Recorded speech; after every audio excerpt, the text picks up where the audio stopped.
연합구순 모임을 시작하겠습니다. 오늘 제목이 새로운 우주적 그리스도론이라고 제가 제목을 정했습니다. 좀 제목이 거창하죠? 저는 예, 집에 가서 보겠습니다. 예. 제목은 이제 본문 말씀은 창세기 1장 1절에서 3절 말씀 제가 읽어보겠습니다. 태초에 하나님이 천지를 창조하시니라. 땅이 혼돈하고 공허하며 흑암이 깊음 위에 있고 하나님의 영은 수면 위에 운행하시니라. 하나님이 이르시되 빛이 있으라 하시니 빛이 있었고, 이게 창세기 말씀이고, 고린도후서 5장 17절에 그런즉 누구든지 그리스도 안에 있으면 새로운 피조물이라. 이전 것은 지나갔으니 보라 새 것이 되었도다. 우리가 너무 익히 아는 말씀들이죠. 제가 오늘 이 주제가 좀 방대해서 그걸 어떻게 설명을 드려야 될지 고민을 정말 많이 했어요. 그리고 요약본 올려드렸는데도 요약본도 내용도 상당히 방대하고, 말씀했으면 최대한 한번 잘 해보겠습니다. 시간이 좀 길어질 것 같습니다, 오늘은. 사람은 대체로 이제 자기 자신에게 사로잡혀 삽니다. 모든 것을 갖다가 이제 자기를 중심으로 놓고 주위를 돌아보게 되거든요. 우리가 이제 그동안 사람들이 우주에 대해서도 많은 것을 알고 왔습니다만은, 옛날에는 한때 이제 우리의 관점에서 지구가 평평하다, 또 지구가 우주에 움직이게 하는 중심점이다, 이렇게 생각한 한때도 있었지 않습니까? 그죠? 그리고 또 다른 한편으로는 우주는 고정되어 있고 변하지 않는다. 그리고 또 지금 우리는 사람이라서 아주 고등한 동물이라 생각하지만 다른 일반 동물들과 우리가 너무너무 다른 종이다. 친족 관계 별로 없다. 이렇게 생각을 했는데 이런 것들이 사실은 다 이제 잘못된 생각이라는 게 드러났습니다. 왜냐하면 이제 지구는 태양을 중심으로 돌고 있고 지구는 아주 우주가 고정되어 있는 게 아니고 지금 계속 팽창하고 있고 또 사람과 동물들 유전자가 비교해 보면 거의 유사하거든요. 거의 뭐 다른 게 별로 없어요. 이런 것들이 이제 새롭게 밝혀진 사실들이고, 저는 코페르니쿠스 이 사람이 어떻게 지동설을 발견했는가? 이 사람이 하루는 어느 날 저 언덕 위에 올라가서 해지는 걸 보고 있었답니다. 해지는 광경을 보다가 태양이 지구를 도는 게 아니고 지구가 돌고 있구나. 그 해지는 것을 보고 이렇게 깨달았다는 거예요. 그래서 우리의 시선이 중요한데 우리의 시선의 방향이 바뀌어야만 우리의 관점이 바뀌게 되고 우리가 그래서 비로소 다른 세상을 볼 수 있게 됩니다. 우리가 같은 시선으로 다른 세상을 본다 하는 것은 불가능하거든요. 그래서 늘 뒷모습만 보다가 앞모습을 보면은 전혀 다른 것을 보게 되는 겁니다. 늘 뒤통수만 보고 있다가 앞모습을 보면 깜짝 놀라게 되는 경우도 많이 있거든요. 그래서 21세기 우주론적 세계관에서 보면 모든 생명은 깊이 연결되어 있다. 난 이 말이 너무너무 중요한데, 왜냐하면 우리는 사람만 자꾸 이제 생각하는데 온 우주가 다 한 점에서 시작하고 우리가 다 연결되어져 있어요. 지금 뭐 양자역학이라든지 상대성 이론이라든지 이런 걸 통해서 밝혀진 사실들을 보면은 더 이상 이제 바울이 아는 삼층천의 세계하고는 전혀 무관한 세계 속에 우리가 살고 있다는 게 밝혀졌거든요. 그리고 신앙만 주장하다가 보면 지식의 세계하고 불일치가 생기는 거라. 근데 결국에는 지식이 신앙을 이긴다니까요. 이건 선악과는 말하는 게 아니에요. 그래서 하나님이 창조한 우주를 우리가 우주론적 세계관에서 새롭게 그 하나님 창조한 세계를 인식하는 게 우리한테 필요하지 않겠나. 저는 그래서 이게 하나님 의식이라는 게 온 우주가 하나라는 하나님 의식, 이 우주적 의식 속에서 우리가 어떤 생명체들이 출현했다. 그 중에서 특별히 우리처럼 자아의식을 가진 인간이 나타났다.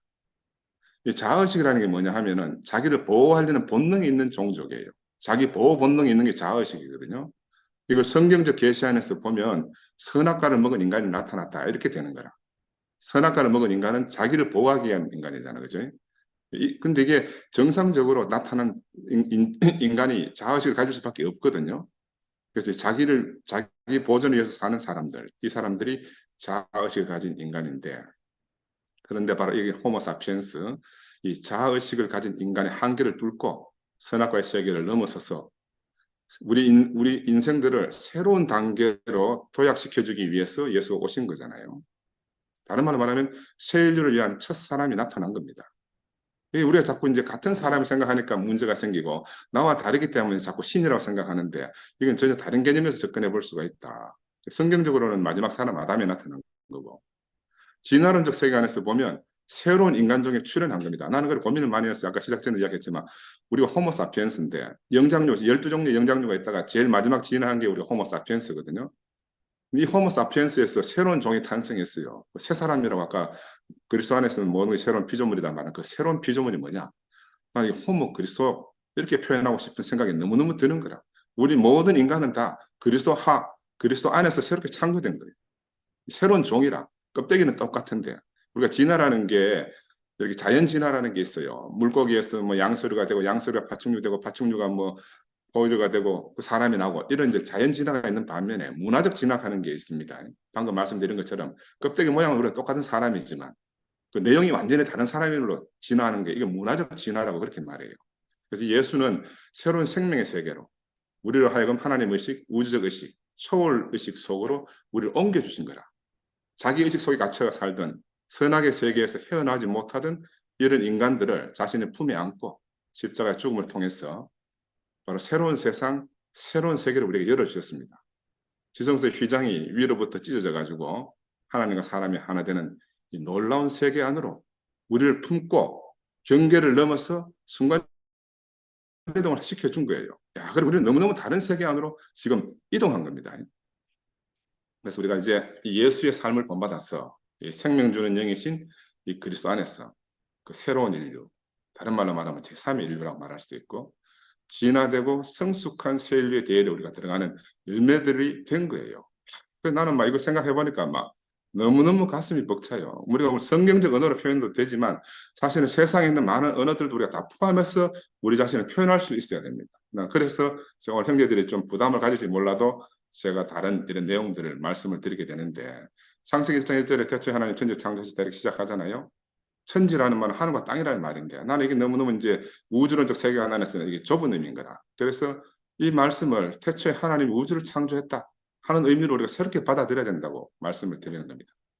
우주 창조라는 건 빅뱅을 통해 가지고 우리 지금 뭐 과학적으로 이미 증명됐잖아요. 137, 8억 년 정도 시작됐다. 그 처음 창조했을 때 깜깜했거든요. 그 성경에 말하는데 흑암이 깊은 위에 하나님의 신이 수면여행 하시더라 하는 이런 내용과 비슷하게 근데 그 다음에 하나님 빛이 있으라 하셨듯이 빛이 빅뱅 깜깜한 세상에서 빅뱅이 있고 난 다음에 한 5만 년 정도 지나니까 빛 알갱이 광자라고 그래요. 이게 이제 탁 나타난 겁니다. 나는 이게 너무너무 신기한 거라. 왜냐하면 이게 수증기 우리 사우나탕에 가면 수증기 속에 막 뿌옇게 해서 앞이 안 보이는 그런 상태예요.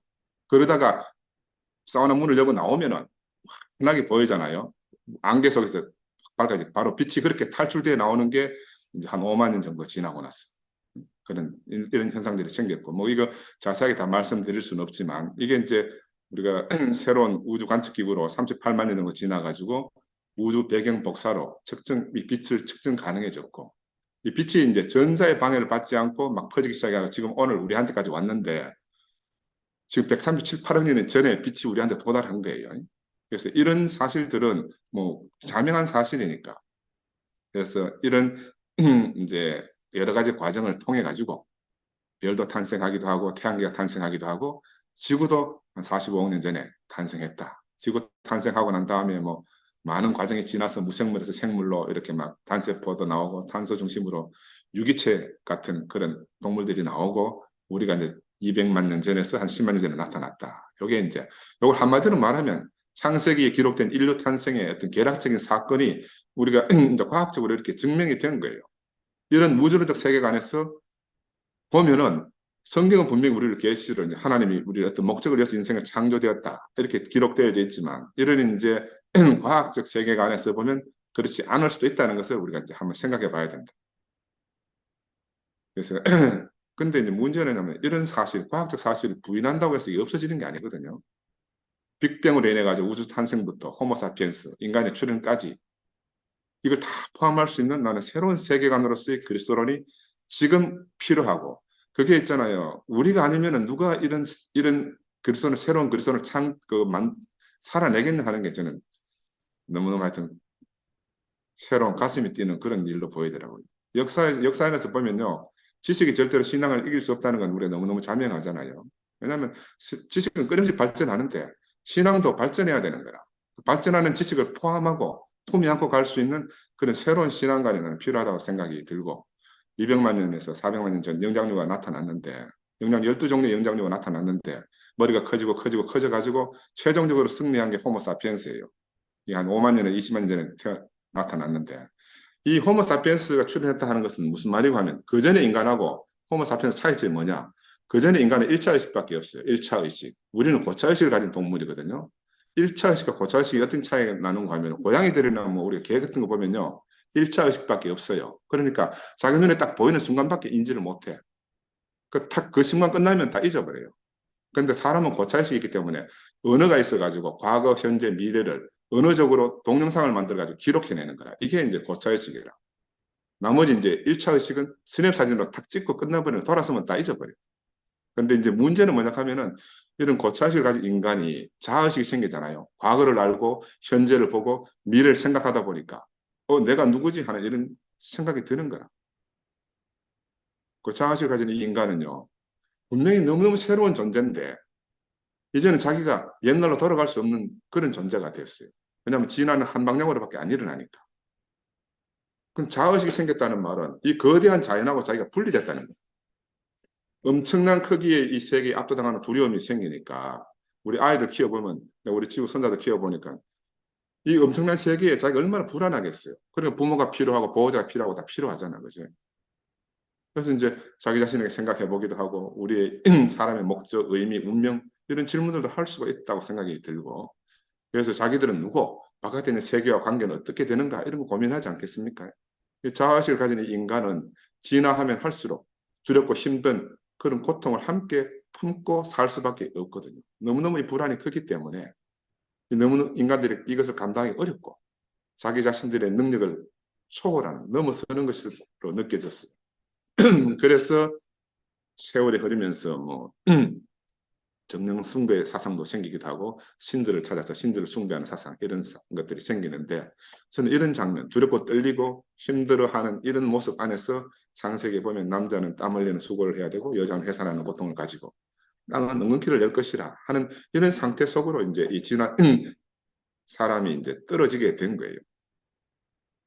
그래서 이 자아의식을 가진 인간은 뭘 하는가 하면은 삶의 끝에 죽음이 있구나 하는 이 생명체 운명을 나머지 생명체들은 죽음을 그냥 죽습니다. 어떤 의식을 가지고 준비하는 게 아닌데 자아의식을 가진 이 인간만 죽음을 깨닫게 된 거예요. 죽음을 피할 수 없는 운명으로 받아들여야 되고 피할 수 없는 종착지로 알게 되니까 그렇지만 또 자기는 생존하고 싶고 그 타고난 생존 욕구 때문에 이게 자의식 속으로 생존 욕구가 들어와 가지고 항상 불안하고 두려움에 갇혀 살 수밖에 없고 그러다 보니까 신이라는 걸 찾게 되지 않습니까? 그죠? 여담으로 이제 그리스의 창조신학 하는 게 있습니다. 그리스에도 어떤 한 신이 강가를 건너다가 좋은 흙이 있어가지고 흙을 가지고 사람을 따라 주물러 만들었대요. 그 사람은 흙 모양만 사람이지 이 염려의 신이라는 신이 이제 만드는 거라. 제우스가 지나가다가 야 흙으로 만들면 뭐하노? 뭐 내가 숨을 불어넣어야 저기 살아서 움직이는데 제우스가 숨을 훅 불어넣어줬대요. 그래 놓고 나니까 나중에 이제 흙의 신이라는 나타나 야이 흙은 내 건데 네가 와 마음대로 주무르고 코에 생기를 불어넣노. 그 세 명의 싸움이 붙었대요. 그러니까 이걸 심판을 해주려니까 심판관이 나타나서 야 그럼 이래 하자. 살아있을 때는 염려의 신 네가 주관을 하고 죽으면 제우스 네가 신을 저 뭐고 숨을 네가 돌려가거라. 대신에 흙의 신 니는 흙을 가져가면 안 되나? 공평하잖아. 그 인간은 그때 이후로 이 그리스 신화입니다. 창조 신화. 평생토록 살면서 염려를 떠날 수가 없어요. 죽음에 대한 염려, 뭘 먹을까 염려, 염려의 신이 창조했기 때문에. 우리 앞에 계신 우리 자매님 한 분도 염려를 떠날 수가 없는 분이 한 분 계십니다. 염려가 없으면 시장에 가서 사옵니다. 옛날에 우리 어머니 계실 때는 같이 사오더라고, 둘이. 그래서 인간은 하여튼 이 동물의 왕국에서 이제 자기들이 벗어났잖아요. 엄청난 거리를 두고 동물하고는 전혀 다른 종이 되었는데 이 불안을 해결할 수가 없는 거라. 불안을. 그러니까 어떻게 해야 돼? 다시 자연으로 돌아가고 싶은데 자연 속으로 돌아갈 수가 없어요. 이게 이제 에덴 동산의 신화라고 저는 생각이 들어요. 하나님이 성경적으로는 화염금을 두어서 못 들어오게 했다 하지만 진화는 역방향으로 갈 수가 없어요. 자연에서 분리되어 나왔으면 그 방향으로 가야 됩니다. 진화의 방향은 되돌릴 수가 없다. 사라지든지 진화하든지. 그러니까 되돌아갈 수 없으니까 우리는 예수 안으로 새로운 인간으로 우리를 찾아온 예수 안으로 우리가 진화할 수밖에 없는 거라. 이 자의식을 가진 인간은 새로운 현실 속으로 우리가 들어가야 된다. 한 방향밖에 없다. 자연과 하나 되는 에덴으로 돌아갈 수는 없어요. 왜? 굳게 막혀 있으니까. 창세기 신화에 보면 불칼로 지키고 있다고 하니까. 고향으로 다시 돌아갈 수 있는 인간의 불행. 산다는 것이 무엇인지, 죽는다는 것도 무엇인지 이걸 알고 싶은데 알 방법이 없어요. 내가 죽은 다음에 이 생명을 우리가 알려고 하면 내가 죽기 전에 삶을 갖다 규정해야 되는데 죽기 전에 삶을 어떻게 고상하게 규정할 수 있겠습니까? 그죠? 그래서 죽음 이후의 삶이나 죽음 이전의 삶이나 이런 것들이 이제 자아실을 가진 인간에게 엄청난 숙제로 다가온 겁니다. 근데 문제는 자기의식, 자의식이 있는 인간들은 죽음의 문제를 씨름을 하는데 나머지 인간 말고 나머지 동물들은 그런 게 전혀 씨름 안 해요. 왜냐하면 이런 동물들은 죽음에 대한 충격을 완충한 완충장치가 있다. 이렇게 볼 수 있는 거라. 생각을 못 하니까는. 과거, 현재, 미래를 생각을 못 하니까. 동물들 보면 그냥 죽으면 죽는 거예요. 막 누가 칼 들고 오면 그냥 놀래긴 하지만 생각을 못 하는 거지. 인간만이 이런 완충장치가 제거되어져 가지고 불안을 가지고 살 수밖에 없고. 그래서 그 불안을 제거하기 위해서 종교를 가지고. 그 대부분의 이제 종교라는 것이 우리가 동물과 다르다는 거. 이거 숨기려고 이제 만들어낸 거거든요. 종교의 의미를 가만히 들고 인간이 특별한 존재로 다 묘사합니다. 왜냐하면 동물들과 너무 차별화돼야 되니까. 그래야 인간의 고유한 가치를 우리가 주장할 수 있으니까. 그래서 신화도 만들고 이렇게 하는 거예요. 그런데 이제 종교가 신의 계시의 영역에서 종교가 나왔다. 우리가 이렇게 말하잖아요. 기독교도 또 마찬가지지만은. 사실은 종교는 아까 쭉 말씀드린 대로 인간의 불안을 해결하기 위해서 인간의 필요에 따라서 봉사하도록 인간이 창조했다. 이렇게도 볼 수가 있어요. 그 종교를 통해 얻는 것들이 어떤 것들이 있습니까? 내가 만든 것이 아니니까 외부의 신적인 힘이지 우리들 자신의 힘이 아니다 하는 것처럼 뭔가를 말하도록 종교는 그렇게 발전해 온 거라. 우리 기독교뿐만 아니라 다른 모든 종교들이 있다. 그래서 그걸 이제 싹 덮기 위해서 신화도 만들고 마술적인 어떤 거 덮어 씌워가지고 종교를 아주 범접하지 못하는 놀라운 것으로 이렇게 만들어 놨잖아요. 저는 이걸 보면서 만일 종교가 신이 만든 것이 아니고 인간이 만든 거라 그러면 사람이 만든 거 사람이 죽으니까 사람이 만든 종교도 죽을 수 있다는 걸 시인해야 되는 거예요.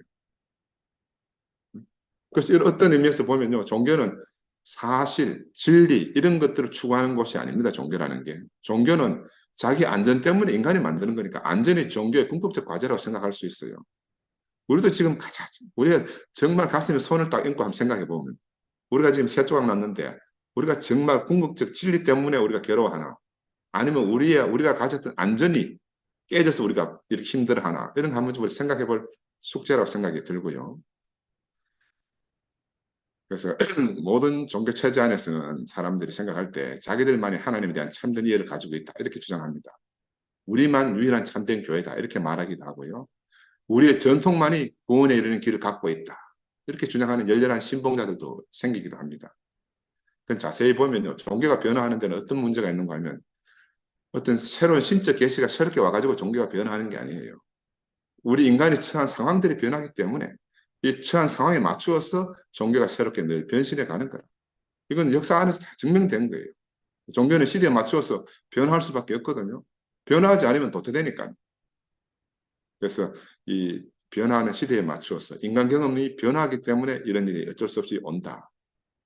그래서 종교 지난번 토요일에 제가 말씀드렸지만 이 종교의 근본의 처음 시작이 영입니다. 첫 번째 열쇠는 영인데 이 영이 정령 사상이라든지 어떤 영적인 우리가 뭐 어떤 특별한 계시를 받을 때도 영감 받는다 이러잖아요. 뭐 화가나 음악가나 뭐 이런 사람들이 뭐 새로 사람 속에 없는 어떤 걸 받을 때 영감이라고 표현해요. 영이라는 개념은 그래서 우리한테 도출이 돼서 사람들이 쓰고 있는 말이기도 하고 이거는 의식 세계 속에 살다가 자기의식 세계 속으로 동물적인 의식 속에 살다가 사람 의식 세계로 경계선을 넘어온 인간들에게는 자기 불안을 해결하는데 영적인 의미보다 더 중요한 게 없어요. 그 모든 것을 설명해주고 의탁하고 위로받고 불안을 달랠 수 있는 이런 개념들이 영이라는 개념이고 너무너무 안성맞춤으로 인간의 어떤 필요를 갖다가 잘 충족시켜 왔다 이렇게 볼 수가 있습니다. 그런데 이제 21세기 과학이 너무 발전해 버렸어요. 그래서 종교가 해줄 게 없어졌거든요. 종교가 해줄 게 없어졌어요. 그 종교가 수명을 다한 거라. 이미 유럽에서는 18세기 이후에 다 수명을 다 해가지고 이제 거들났는데 아직 한국이라든지 아직 후진국에는 아직도 이제 간신히 버티고 있잖아요. 우리가 이런 종교적 전제들에 대해서 어떤 이제 새로운 사고를 탁 내놓으면요. 도전을 하면 야, 신앙을 가진 사람들이 역사 안에서 보면요. 항상 그런 새로운 통찰을 무조건 거부하는 거라. 무조건 절대적으로 거부해요. 저는 생각하건대 우리가 정신이, 우리 머리가 이해 거부하는 것은 가슴이 받아들일 수가 없습니다. 사람이. 분리가 안 돼요. 머리로 예배가 가능해야 심장, 가슴으로도 예배 가능. 가슴으로 예배 가능하면 머리로도 예배 가능해야 된다. 둘이 일치돼야 됩니다. 신앙과 이성이 하나로 가야 되지 분리되면 절대로 불가능하다. 이건 왜냐하면 시간 문제뿐이다. 이거는 우리가 거부한다 해서 끝나는 게 아니거든요. 과거에 보면 그런 것들이 역사에서 다 증명이 됐어요. 19세기 니체가 신은 죽었다 이렇게 말했잖아요. 이거 어떤 신이 죽었다고 하는 거면 우리가 과거에 하나님을 생각하던 그 방식이 죽었다는 거야. 실제 하나님이 죽었다는 말이 아니고 하나님이 없다는 말이 아님에도 불구하고 사람들은 어떻게 듣는 거 자기 듣고 싶은 대로 듣는 거라. 신이 죽었다 하네. 하나님 없다 하네. 그 뒷말은 들을 생각을 안 해요. 지금 사람들 머릿속에 니체가 신은 죽었다 하는 말은 그렇게 이해하는 거예요. 신이 없다 이런 말이 아님에도 불구하고 더 깊은 성찰이 필요한데도 그냥 피상적으로 듣고 지나가는 거예요. 갈릴레오가 지동설 주장하고 나가지고 지구가 분명히 태양 주위를 도는데도 불구하고 가톨릭이 인정하는데 400년 동안 세월이 걸렸어요. 지식의 발전을 갖다가 신앙이 이길 수가 없잖아요. 결국 지식이 이긴 거라. 우리도 지금 21세기에 들어와가지고 우리는 통찰이 절대적으로 필요하다고 저는 생각이 들고 갈릴레오 지식혁명 이후에 이런 초자연적 하나님 개념이 그래도 좀 남아있어요. 왜냐하면 그 사람들, 그 당시에 사람들 무식하잖아요. 공부하도 안 하고. 공부하는 사람이 위정자들하고, 뭐, 귀족들하고, 뭐, 또 교부들하고, 이런 일부밖에 없거든요. 나머지는 전부 다 뭐, 글자도 모르고 하니까.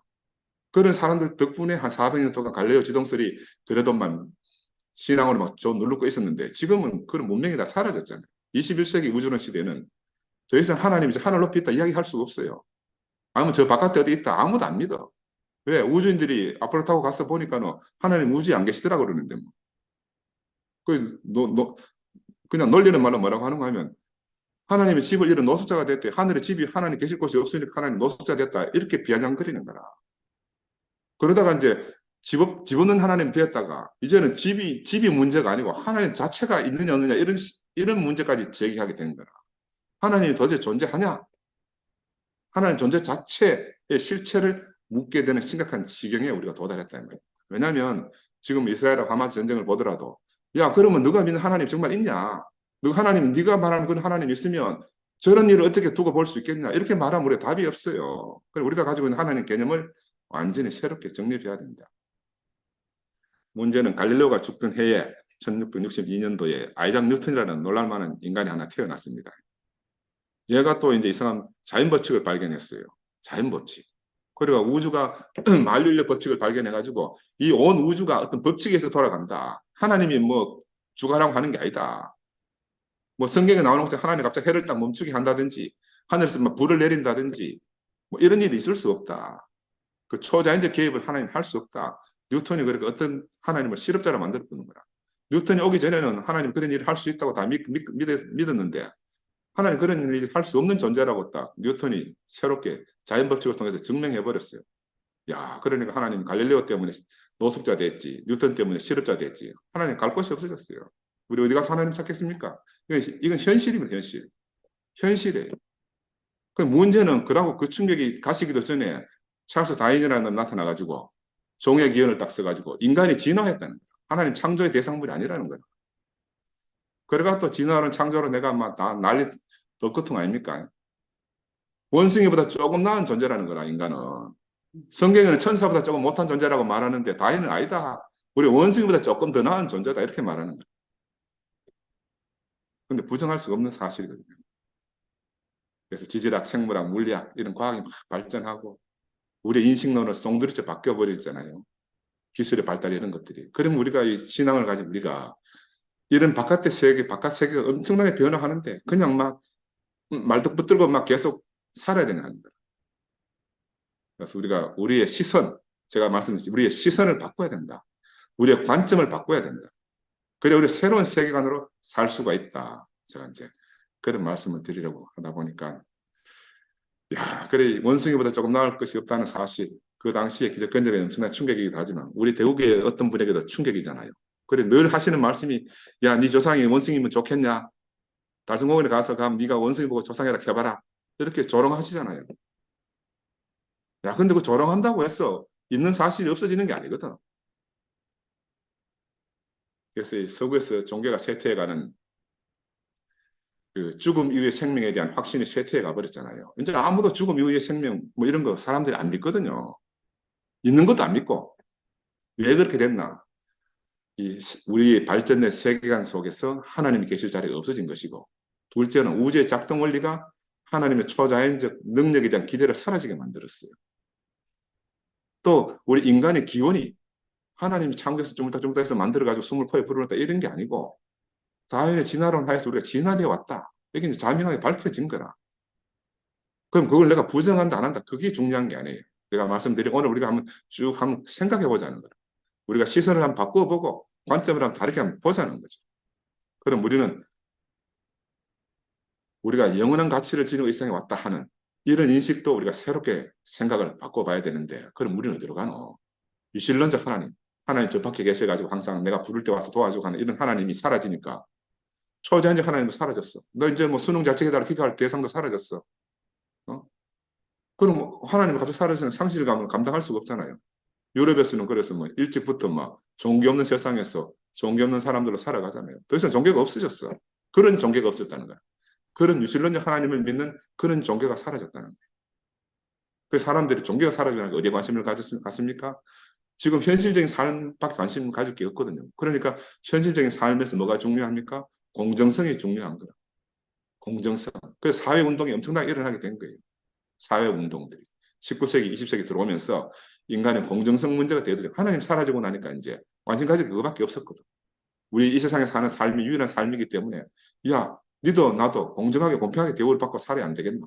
그래서 조금만 불공정하면 난리잖아요. 난리. 남녀 평등 뭐 하여튼 막 별 소리가 다 나오는 이유가 하나님이 사라졌어요. 그래서 달리 말하면 한마디로 말하면 사람들은 신을 통한 의미와 목적을 찾다가 그 일에서 지금 파산 선고 받은 거예요. 우리가 다 파산 선고 받은 사람들이에요. 그러면 어떻게 해야 돼요?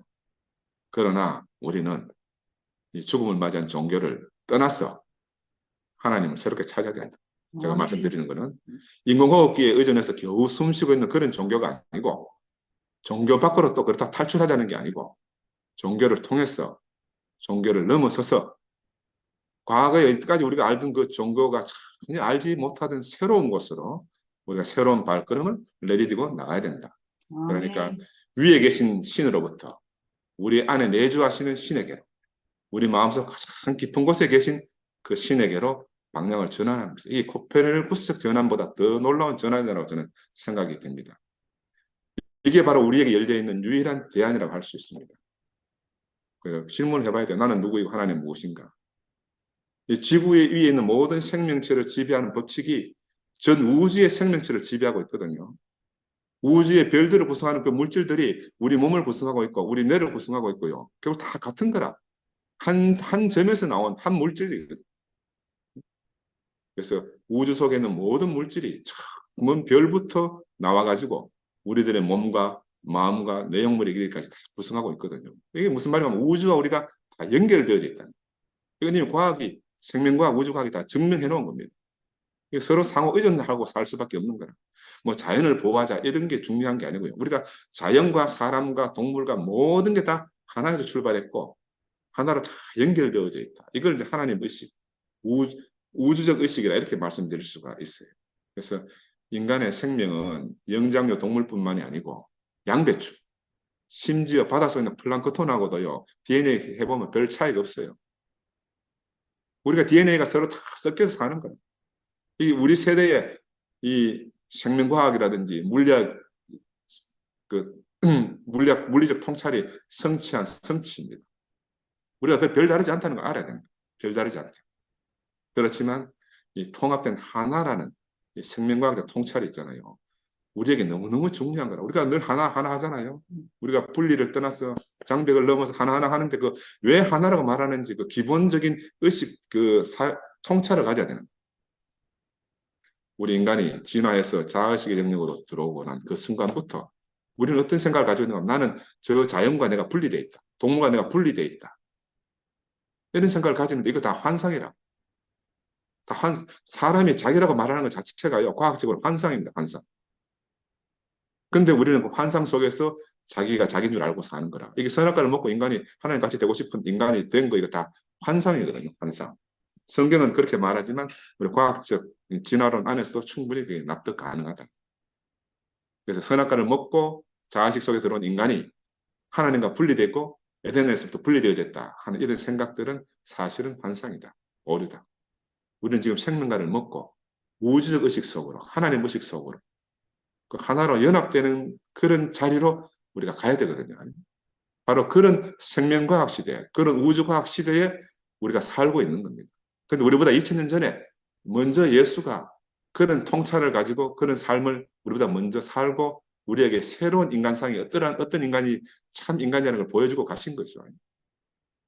이게 이제 성경 안에 있는 계시와도 일맥상통한다고 볼 수가 있어요. 그래서 우리가 네와 내가 다르다, 너와 내가 다르다 하는 분리된 감성이 있잖아요. 자의식이라는 건 너와 내가 다르다 이 말이잖아요. 이건 뭐 우리 감성이긴 하죠. 내가 너와 다르다는 게 내가 살 근거가 되지만 그러나 그거는 우주 법칙은 아니다. 우주는 다 하나다. 하나다. 너와 내가 하나다. 한 아버지 밑에서 나온 한 생명이다. 사람뿐만이 아니고 온 우주 삼라만상이다. 하나다. 연결되어 있다. 그래서 우리가 의식이라고 부르는 이것들도 우주 의식 안에서 나온 그런 지엽적인 의식이라 이렇게 말씀드릴 수가 있고요. 우리가 자아식이 생성된 이것은 인간들의 생명이 전혀 새로운 이해 속으로 들어가는 단계라고 생각합니다. 우리 자아식 속에 갇혀 살 것이 아니고 이 자아식을 가진 인간이 또 다음 단계 새로운 의식 속으로 새로운 이해 속으로 들어가기 위한 중간 단계다. 그걸 깨닫는 게 참 중요하다고 생각이 듭니다. 우리는 그래서 항상 우리보다 더 큰 것의 일부라는 걸 깨달아야 돼요. 우리가 항상 전체 일부라는 사실을 망각하면 우리 교회적으로 말하면 우리가 지체다, 지체. 지체로서 몸을 알아야 되지. 우리가 한 덩어리가 몸이 될 수가 없는 거라. 근데 지체로서 몸을 깨닫는 거. 이 우주 전체에서 우리가 일부라는 사실을 깨달으면요. 인간이 정말 아무것도 아니라는 사실을 깊이 각성할 수 있거든요. 뭐 제가 준비한 양이 방대해서 다 건너뛰고 그래서 우리의 자아의식의 경험하고는 다르게 우리는 우주와 우리는 따로 떨어져 있는 개별 존재가 아니다. 이게 우리가 뭐 성경을 떠나서 이미 과학이 그걸 다 밝혀주고 있어요. 과학이 다 밝혀주고 있습니다. 나중에 기회가 되면 또 그건 말씀드릴 기회가 있을지 모르지만 그래서 우리가 자아의식을 가지고 너와 내가 다르다. 분리의식, 하나님과 우리가 떨어져 있다. 이런 분리의식, 이거 참이 아닙니다. 이거 다 거짓이에요. 이거 다 환상이고. 예수는 그 거짓이라는 것을 십자가에서 죽음심으로까지 그걸 밝혀 보여주신 거라. 휘장을 찢어짐으로 말미암아 하나님과 내가 원래부터 하나다라는 걸 보여주고 가신 거예요. 우리가 분리되어 있는 의식, 이건 가짜입니다. 외부의 신개념과 이 신과 분리된 우리들, 이게 이제 종교가 만들어낸 이원론적 사상이거든요. 근데 우리는 그 이원론적 사상에 더 이상 빠져서 헤매면 안 돼요. 이런 이원론적 사상으로 종교적 선제들이 만들어졌고, 이 분리적인 하나님, 선악과를 먹고 이제 원죄설도 나오는 거고, 원죄를 해결하다 보니 십자가에 예수가 죽어야 되는 그 대속 문제도 나오고, 이런 모든 것들이 지금 다 섞여 있는 거라. 더 큰 통찰 안에서 보면은 이게 어떻게 알아지는가? 우리가 교회 생활 해보면요. 우리 교회 생활 하는데 보면 누가 돌아가지고 제 문제 때문에 고민하는 사람 없어요.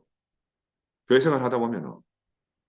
여 안에 살면서 누가 우리 죄 때문에 누가 뭐 대신 죽어야 될 사람, 예수가 죽어야 될 이유가 없다니까요.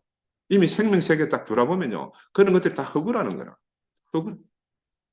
우리가 하나다. 이게 전부라. 그래서 우리의 머리고 우리 그의 몸이다. 이 몸의 비밀, 이 생명의 비밀이 확장하면 온 우주하고 상통하게 통할 수가 있다. 그래서 우리가 이런 지식의 발전을 통해서도 우리가 모든 존재하는 것들과 하나된 우리가 하나라는 사실, 이런 의식들이 점점 기독교를 믿는 사람뿐만이 아니고 안 믿는 사람들도 이런 사상을 다 가지고 살고 있어요. 그래서 요즘 우리 한국에 보면요, 얼마나 개를 귀중히 여깁니까? 우리 김상도 저 있잖아요. 개에 매여 사는 거 보기에는 참 불쌍하더라마는 이게 옛날에는 상상할 수 없던 생각이라. 개도 똑같은 생명이잖아요. 얼마나 위하고 아끼고 하는지. 이렇게 온 우주가 하나라는 거예요. 하나. 그래서 사실은 우리 마음이 하나로 허락하는 것보다 우리는 더욱더 밀접하게 그렇게 연결되어져서 하나다. 어디에서? 하나님 안에서. 아멘. 우리의 이런 자의식, 우리가 마침내 우주와 근본적으로 하나님을 깨닫도록 만드는 우리의 생명 발전 단계 한 과정으로 우리가 자의식을 가진 존재로 호모 사피엔스로 이 땅에 존재하고 있잖아요. 근데 이게 깨달으면 호모 그리스도, 예수 안으로 우리가 옮겨지게 된다. 나는 고민 많이 했습니다. 호모 사피엔스 지나면 마지막 사람은 뭐라고 말해야 되겠노? 호모 그리스도라고 말하면 안 되겠노? 뭐 그 호모 사피엔스 전에 호모 하빌리아스, 뭐 호모 이렉투스, 호모 자바하고 별 영장류가 이름 많았거든요. 근데 우리 다음 단계 인간, 호모 그리스도.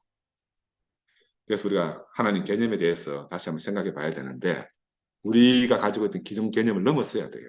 시간이나 공간의 제약을 안 받는 그런 신적 개념을 표현하고자 우리가 사용하는 단어가 하나님이잖아요. 근데 전통적인 기독교 안에서 하나님을 인격적으로 생각했잖아요. 꼭 우리하고 닮은 어떤 인격을 가진 분으로 생각했단 말입니다. 근데 그런 것들이 이제 우리가 넘어서야 되는 거라. 우리가 하나님께 속한 것이라 생각하는 이런 하나님의 어떤 인격성, 이런 거는 사실 우리 속에 있는 게 투영된 거거든, 투사된 거거든. 하나님께 투사했다고 볼 수가 있어요. 그래서 하나님을 인격적 존재로 우리가 볼 것이 아니고, 우리가 새로운 관점에서 우리를 존재케 하는 존재 자체, 틸리는 그렇게 말했습니다. 우리를 존재케 하는 존재 자체, 궁극적 실체라고 이렇게 딱 하나님을 규정한 거예요. 그 사람 비슷한 그런 인격적 하나님을 말하는 게 아니고, 모든 존재의 근본인 그분, 존재 자체라고 이렇게 표현합니다. 하나의 인격이라고 표현하는 게 아니고, 그리고 우리의 인격성을 존재하도록 불러내는 과정 안에 계신 분, 우리가 인식하고 사용하는 인격적 하나님보다 더 근원인 존재 자체이신 분. 그러니까 우리가 접촉하는 인격적 하나님은 존재 자체에서 우리가 접촉하는 인격적 하나님으로 일부 이렇게 만나진다는 거죠. 그러나 더 근본으로 내려가면 존재 자체라고 말할 수 있고, 이 존재 자체 안에서 우주 안에 있는 모든 존재가 다 연결되어져 있다. 연결되어져 있다. 우리가 왜 이렇게 자아식을 가진 개체와 개별화가 되어졌는가 하면, 이거 참 개별화되는 게 특유하고 특색 있고 좋잖아요. 전체 부분이 되는 한 단계이기도 하고, 우리가 이렇게 개별화 개체화가 돼야만 전체 몸에 이르러서 몸을 느낄 수가 있어. 내가 개별성이 없으면 몸을 우리가 인지할 수가 없습니다.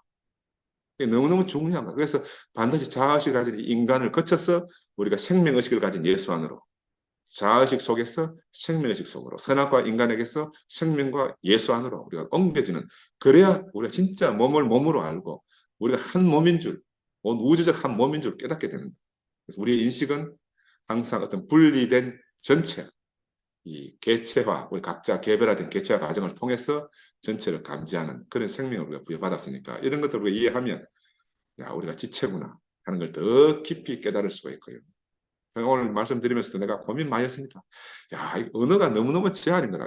내가 가진 언어를 가지고 이걸 뭐 내 안에 있는 걸 설명드리려고 하니 너무 어렵고, 1세기 유대인들 예수 제자들이 얼마나 참 사람 예수를 표현하는데 언어가 부닥쳐가지고 얼마나 전절긍긍했겠나 하는 그런 고민도 많이 내가 공감이 되더라고요. 신비주의 언어를 빌려오기도 하고요. 신화적 역사를 빌려오기도 하고, 자기들이 표현하고 싶은 그 생명을 표현하려고 별별 걸 다 사용했잖아요. 우리도 지금 마찬가지입니다. 21세기에 우리가 만난 이 예수, 하나님이 우리에게 보내준 이 예수의 생명을 우리가 표현하는 데 있어서 21세기 언어를 가지고 우리가 표현하지 않으면 사람들이 알아듣지 못하고요. 우리만 정말로 저 갈라파고스에 그냥 그런 사람들이 되어버려요. 그래서 우리는 이 언어의 제한을 돌파했어. 모든 존재하는 것들에 대한 우리가 새로운 인식을 가져야 됩니다. 누구에게는 넌센스처럼 들릴지 몰라요. 어이없어 할 수 있습니다만, 나는 너무너무 분명하게 알아져요. 예수가 사람이라는 사실. 우리 인간이 긴 진화의 과정을 거쳐서 지금까지 왔고, 중간에 어떤 유신론적 그런 개념이 하나님 필요하기도 했지만, 이제는 우리가 그런 개념을 탈피해야 된다. 21세기 우주과학과 생명과학이 입증하고 있는 이런 사실들을 우리가 정면으로 부딪혀가지고 우리 자신의 생명으로 쏘아내야 됩니다. 우리 인간의 정체성을 잃지 않고 우리 존재를 존재케 하는 그 궁극적 실체를 갖다 우리 깨달아야 되죠. 이 존재 자체라고 표현할 수도 있는, 우리 그 실체를 찾아서 우리 가야 안 되겠어요. 그래서 우리는 이 존재를 외부로 저 바깥의 하늘에 이렇게 투사해서 찾을 게 아니고요. 우리 인간 경험 내부의 깊이의 차원으로 더 심층적으로 더 깊이 내가 인식하지 못하는, 내가 인식하는 영역을 보다 더 깊은 차원에 있는 그 깊이의 차원으로 들어가서 그 우리 존재의 근원인 그분을 갖다가 우리가 깨달아야 됩니다. 그 깨닫도록 터치한 분이 누구냐면 예수라. 예수가 바로 그 들어가는 길이고 문이 됐습니다. 우리로 하여금 그 존재 자체에 도달할 수 있도록 우리에게 찾아오셔가지고 우리에게 문이 되신 거라. 우리에게 길이 되신 거고. 그래서 이게 예수가 그 당시에 정말 이런 경계선 위에 있었던 것 같아요. 모든 사람들이 다 외부의 하나님을 찾고 있는데 자기는 자기 안에 하나님을 말씀하셨거든요. 이게 얼마나 어렵겠습니까? 모든 사람이 바깥에 있다고 생각하는데 자기는 자기 안에 하나님이 계신 거라. 이 경계선 위에 있는 분이었잖아요. 그죠? 그 긴장감이 어떻겠습니까? 표현은 하고 나타내야 되는데 알아들을 수 없는 사람들을 대상으로 하고 있으니까 외부의 하나님이 내 심중 깊은 곳에 내 안에 있다는 이 엄청난 긴장감이 예수 안에 예수가 공생애를 시작하는데 안 있었겠어요.